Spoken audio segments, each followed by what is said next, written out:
বাবুর বার্থডে ছিল, তোমাদের সাথে তো শেয়ার করা হয়নি কারণ টাইমটা অনেক কম ছিল। তো যাই হোক, আমি গিফট গুলো নিয়ে চলে এসেছি। আমার কিন্তু গিফট ওপেনিং করতে খুব ভালো লাগে। কি কি গিফট পেয়েছি চলো তোমার সাথে শেয়ার করি, দেখতে থাকো। আমার কিন্তু এই প্যাকেটে মোড়ানো গিফট গুলো বেশি পছন্দ হয়, কারণ কি আছে দেখার জন্য মনটা কেমন কেমন করে। তো চলো দেখা যাক। বাহ, একটা টিফিন বক্স, দেখো কালারটা বেশ সুন্দর লাগছে। কেমন লাগছে অবশ্যই কমেন্ট করে জানিও। ঠিক আছে, দেখো তিনটে বাটি যে দিয়েছো অনেক অনেক ধন্যবাদ, খুব সুন্দর হয়েছে। জানি না কি আছে, কিন্তু বেশ ভারী ভারী। দেখা যাক কি আছে। এটাও বেশ ভালো লাগছে। তোমাদের কেমন লেগেছে একটু কমেন্ট করে জানাও। আর সব দিয়ে টেস্টি টেস্টি চকলেট, জিসকা ভাগ কিসি কো নেই দে সকতে। আর একটা বড় সাইজের জিনিস পেয়েছে, দেখো।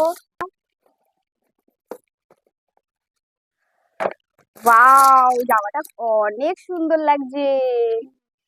কেমন লাগছে একটু। তো যাই হোক, ছোটখাটো পার্টি হয়েছিল, তাই ছোটখাটো গিফট। কেমন লেগেছে তোমাদের অবশ্যই অবশ্যই কমেন্ট করে জানিও। এটা কি? ও ওয়াও, দেখো এটা কিন্তু অনেক সুন্দর। এটা আমার বাবুর অনেক কাজে আসবে। তোমাদের কেমন লাগছে একটু কমেন্ট করে জানাবে।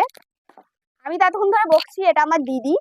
আর এটাই হচ্ছে বাবুর মা, আর আমি হচ্ছি মাসি, সর্বঘাটের কাটালি কলা। চলো টাটা, ভিডিওটা দেখে কমেন্ট করে জানিও কোন জিনিসটা তোমাদের ভালো লেগেছে। টাটা।